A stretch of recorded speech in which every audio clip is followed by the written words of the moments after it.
గాంధీ భవన్‌లో ఉన్నాం. BC bill pass అవ్వడంతో పెద్ద ఎత్తున సెలబ్రేషన్స్ అయితే గాంధీ భవన్‌లో జరుగుతా ఉన్నాయి. సో, ఫిషర్‌మెన్ కార్పొరేషన్ చైర్మన్ మెట్టు సాయి గారు ఉన్నారు. మాట్లాడదాం. అన్న చెప్పండి, బీసీ బిల్ పాస్ అయింది. బీజేపీ దీన్ని మీరు ఎట్లా అనుకుంటున్నారు? నేనేమంటున్నా అంటే అండి, మంచి చేయాలనే ఉద్దేశం కాంగ్రెస్ పార్టీకి ఉంది.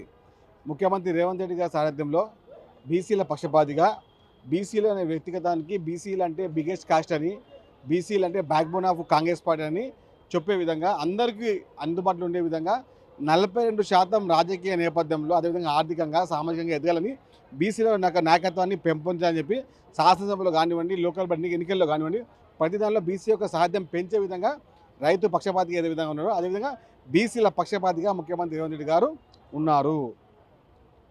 కొంతమంది బోగస్ బీసీ నాయకులు బీసీల వ్యవస్థను కాపాడుకోవాలని చెప్పి ఉద్దేశం అని చెప్పి వారి యొక్క నాయకత్వాన్ని ఇబ్బంది పెట్టుకుంటూ, బీసీల యొక్క నాయకత్వాన్ని ఇబ్బంది పెట్టుకుంటూ కేవలం టైంపాస్గా బీసీల మాట్లాడుకునే కొంతమంది దుర్మార్గులు ఉన్నారు.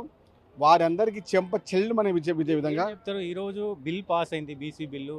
తీన్మార్ మల్లన్న కేటీఆర్ హరీష్ రావుతో ముచ్చటించారు. దాంట్లో భాగంగా గతంలో కేసీఆర్ చేసిన సర్వేనే బాగుండే, ఈ సర్వే బాగాలేదు, కాంగ్రెస్ చేసిందని చెప్పి వ్యాఖ్యలు చేసినాం. నేను ఏమంటున్నా అంటే, కొంతమంది బోగసోళ్ళు మాట్లాడితే మేమెట్లా మాకేం అవసరము, తోడు దొంగలు కలిసినారు మీ పార్టీలోనే ఉన్నా కానీ ఇప్పుడు ఏం చేస్తాము, ఇప్పుడు కొంతమంది నాయకులు ఉన్నారు కదా, కాంగ్రెస్ పార్టీ బీఫామ్లో గెలిచినారు, బీసీలు అని చెప్పుకుంటే బోగస్ నాయకులు ఉన్నారు.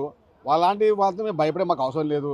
మీరు కలిసి కాపురం చేసుకోండి, కలిసి ఏమని చేసుకోండి, కలిసి తందనాలు ఆడండి, కలిసి మీటింగ్ పెట్టుకోండి, మాకేం సంబంధం లేదు.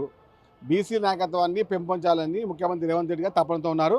ఆ యొక్క యజ్ఞాన్ని ప్రారంభించి నేటితో ఆ యజ్ఞాన్ని పరిపూర్ణమైన స్థాయిలో తీసుకొచ్చేటువంటి ఘనత బీసీల పక్షపాతిగా, ఒక మంచి నాయకునిగా, తెలంగాణలో ప్రతి ఒక్క నాయకుడు పెంచే విధంగా, రైతు పక్షపాతిగా ఈ విధంగా ఉన్న బీసీల పక్షపాతిగా వచ్చిన నాయకుడు రేవంత్ రెడ్డి గారు.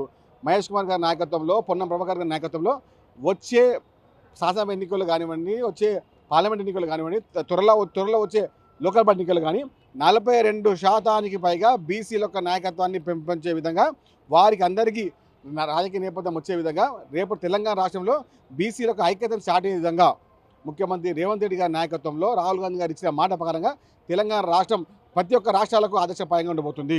ముఖ్యమంత్రి గారు ఇతర కులస్తులైనా కూడా బీసీల పక్షపాతిగా నవయుగ మన జ్యోతిరావు పూలేగా మా అందరికీ మార్గదర్శకులు. ఒక కాంగ్రెస్ పార్టీ కుటుంబ సభ్యునిగా, కాంగ్రెస్ పార్టీ కార్యకర్తగా, కాంగ్రెస్ పార్టీని తెలిసిన విధంగా చెప్తున్నాను, ఈ రోజు బీసీల యొక్క స్వర్ణయుగాన్ని ప్రారంభించిన రోజు. ఒకవేళ పార్లమెంట్లో బిల్ పాస్ కాకపోతే వచ్చే స్థానిక ఎన్నికల్లో 42% ఇస్తారా కాంగ్రెస్? 100% ఇస్తాం.